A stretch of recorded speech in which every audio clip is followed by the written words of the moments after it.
me semble qu'on va recevoir Pôle Production et NTWU sur ce plateau. Dimitri Tuban et Mathieu Gus, bienvenue à vous, rentrez. Bon alors je suis un peu inquiète là parce que c'est quand même Dimitri, c'est quand même notre réalisateur, donc et notre il n'y a plus personne. On aurait dû sur le plateau et sur le plateau. Il n'y a plus personne qui nous drive, voilà. Bienvenue à vous. Alors vous connaissez, j'imagine, le principe du pitch. Alors c'est vrai qu'avec Céline, on s'est dit, est-ce qu'on le ferait pas en anglais? Non, même pas. On va le faire en français. On va le faire. On va commencer avec NTWU, Mathieu Gus. Très bien, merci. Enchanté, bonjour, bonsoir. Eh bien, NTW, c'est une société d'événementiel où on fait de l'événementiel de tout type et surtout le plus innovant possible. On est aussi spécialisé en e-sport. L'e-sport, ce sont les compétitions et les tournois de jeux vidéo professionnels. Et voilà. C'est-à-dire, vous les organisez de A à Z ? Exactement, on organise vraiment tout de A à Z, que ce soit de l'idée même, parce que parfois des clients viennent nous voir avec un concept ou une envie de communiquer auprès des millennials, qui est l'une de nos cibles clés, qui sont des 15 à 35 ans. Et puis on va réfléchir à comment innover dans la communication, essayer de sortir des médias traditionnels pour promouvoir leur image, leur société, leurs produits. Bref, voilà. C'est qu'on a pu remarquer qu'il y avait un véritable engouement pour ce genre d'événement. C'est assez incroyable, en fait, ça consiste en quoi l'e-sport? Comment vous le gérez? Alors comment on le gère? C'est complexe l'e-sport et c'est aussi très nouveau puisque c'est quand même récent, ça date de quelques années et ça a pris une puissance assez énorme. C'est vrai que les joueurs professionnels, il y a 10 ans, on n'en parlait pas à ce point.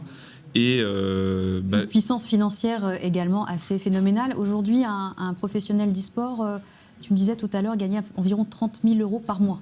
Ça peut, certains, et ça peut aussi... Pour donner un exemple à ceux qui ne connaissent pas du tout cet univers, oui, c'est quand même... ça peut aussi beaucoup plus. Par exemple, sans connaître les salaires, je sais qu'il y a certains tournois de jeux vidéo qui peuvent être dotés à 5 millions de dollars. Voilà. Donc, ça peut prendre des proportions immenses. Donc on parle bien de salaire supérieur limite à des footballeurs pour performer dans un jeu vidéo avec une manette ou un clavier, Fortnite, ce genre de choses. Exactement, totalement. D'accord, j'ai peut-être raté ma vocation. Il n'est jamais trop tard. La crise sanitaire, ça a bousculé un petit peu les planches, NTWU?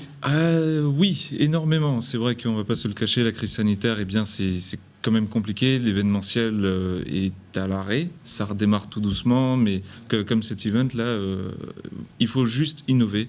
Il faut juste trouver une nouvelle mission, savoir se réinventer.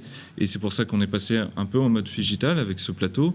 Quand même pour être en physique, mais aussi le retransmettre au plus grand nombre. Alors justement, cette année, donc pas de voyage à Las Vegas, mais on a organisé l'événement ici sur le plateau de Perpignan avec toi, Dimitri. Donc toi, Dimitri, c'est Pôle Production. Explique-nous un peu ce que tu fais d'habitude et du coup, ce que tu es amené à faire aujourd'hui pour pallier un peu cette crise financière, crise sanitaire. Ça va être vague, les 10 minutes vont être passées. Parce que, en plus, là, moi, j'ai l'intercom qui va hurler « il faut finir !» Non, Pôle Production, c'est une société de production audiovisuelle qu'on a créée en 2003, donc qui est plus toute jeune. Voilà, ça fait 19 ans. Oui. 19 ans, la vache. Voilà, qui est une société à la base de production vraiment pure pour faire des films et de la production pour la télé. Et très vite, on est allé vers l'événementiel. Voilà, et donc du coup aujourd'hui on est prestataire événementiel sur soit du mapping, que ce soit de la muséographie, des congrès, des prestations comme des compétitions e-sport, puisqu'on travaille en main dans la main avec NTWU, puisqu'on a nous organisé le côté technique, organisé tout le reste, qui était assez un gros truc, qui était la Catalane. Première compétition de e-sport qu'il y a eu à Perpignan, qui a attiré 5000 un peu plus de 5000 personnes, 300 joueurs. Et nous, en technique, c'était impressionnant, parce qu'on avait 12 sources, 6 caméras, un desk. Les chiffres sont quand même impressionnants pour un événement de ce type. C'est pas encore complètement démocratisé, surtout dans le département. Alors, pas forcément pour un événement de ce type, mais pour un événement de ce type à Perpignan. Ouais. C'est vrai que ça, c'était l'une des premières à Perpignan, et on avait vraiment pour volonté de montrer que sur le territoire, il y a des choses qui se font, et c'est pas parce qu'on est à Perpignan qu'on peut pas le faire. c'était vraiment ça le fer de lance de la Catalane. Il y en aura d'autres de prévus après la crise sanitaire? Ah bah oui. Alors après la crise sanitaire, on- oui. on devait, hein, il faut attendre le après. On devait organiser la V2, normalement qui aurait dû avoir lieu en septembre, et là, la crise sanitaire, merci. Qui a coupé qui a l'herbe coupé sous l'herbe les sous le pieds pied, à hein, beaucoup voilà. de monde. Malheureusement, j'imagine que le constat pour vous, Ah, et nous- même comme tout un TWU, Nous, en termes de compliqué. chiffre d'affaires, c'est plus de 60% de perte de chiffre d'affaires. Voilà. Quand c'est apparu, on s'est dit, bon, on va serrer les dents. Là, ça fait 1 an, on commence à être compliqué. Ce mois-ci, normalement, je devrais même pas être disponible. On ne peut même pas m'appeler pendant 1 mois, parce qu'il y a tous les vœux des maires. Aujourd'hui, non. Alors aujourd'hui, si, on fait cet event, qui est quand même très chouette à faire, avec 2 superbes animateurs. C'est vrai, ils sont cool. Et une équipe technique géniale en régie. C'est vrai. Sinon, Sinon, après, petits soins. ils vont faire Ils des vont blagues. NTW, donc 2003 Pôle Production, NTWU, ça a quel âge? Oui, c'est quand même plus récent, c'est 2017. Sachant qu'avant, on avait commencé avec une association, mais NTWU, c'est 2017. Il y a 4 ans de ça, vous aviez déjà anticipé l'essor du e-gaming. Oui, enfin, alors, Ça disons commence avec ça ou différemment? on le pressentait parce que ça fait 12 ans en fait, 10 ans pardon, qu'on avait créé une association, l'association Draconia, où on avait commencé juste à Saint-Filieu-d'Amont à faire de l'e-sport justement. Et sauf que ça, il y a 10 ans, tout le monde ne comprenait pas. Et en plus à Saint-Filieu-d'Amont, c'était compliqué. Mais voilà. Donc c'est parti d'une passion quand même. Exactement, et c'est aussi parti du fait que notre maman nous a mis dehors en mode je ne veux plus tous ces gens-là dans mon salon. Donc on a créé une association pour faire des dossiers de demande de subvention, puis aller à la salle des fêtes, puis à Perpignan, puis ça grandit. On est allé à Paris pour la Paris Games Week, on est aussi allé à Las Vegas, pas pour le CES, mais pour les IPL. Enfin, on a réussi à faire énormément, c'est un peu plus de 300 événements avec cette association. Et après avoir abouti après avoir engendré cette expérience, on a créé NTWU. Vous êtes les seuls dans le département, on est d'accord à proposer ce genre de service, Alors, d'événements? plus trop. Ça se démocratise de plus en plus. Il y a quand même des associations. En termes de structure, NTWU est l'une des seules. Il y en a d'autres. Je dirais pas du département, mais de la zone. Il y en a quand même à Montpellier qui font aussi ça. Quelle est la plus-value d'NTWU, justement, cette connaissance et cette passion de base? Cette passion, les dossiers un petit peu pompiers où on sait très vite réagir.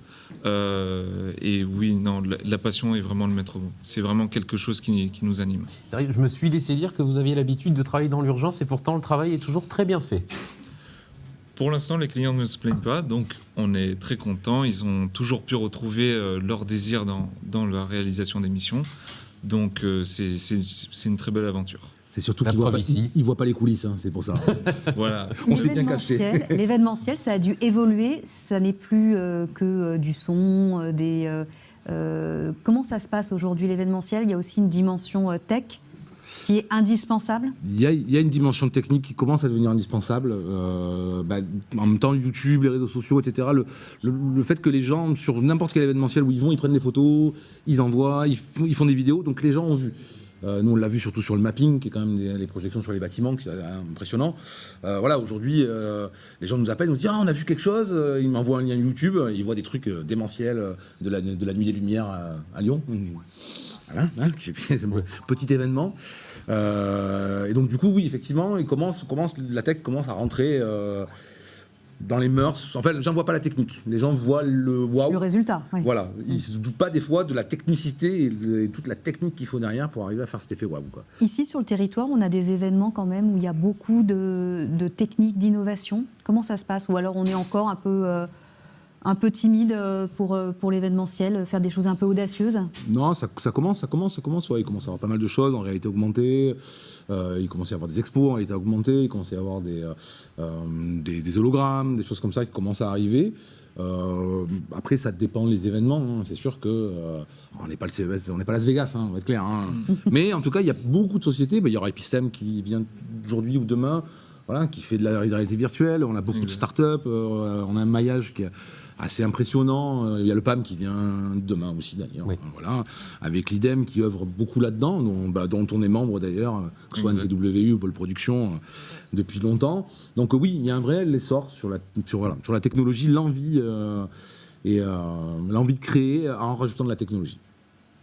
Et on a des compétences sur le territoire pour faire des événements d'importance, Non, mais largement. des événements qui marquent, Totalement. notables. Largement, mais même sur le territoire, on a des gens qui sont exceptionnels, c'est-à-dire qu'on ne voit pas, qu'on ne sait pas.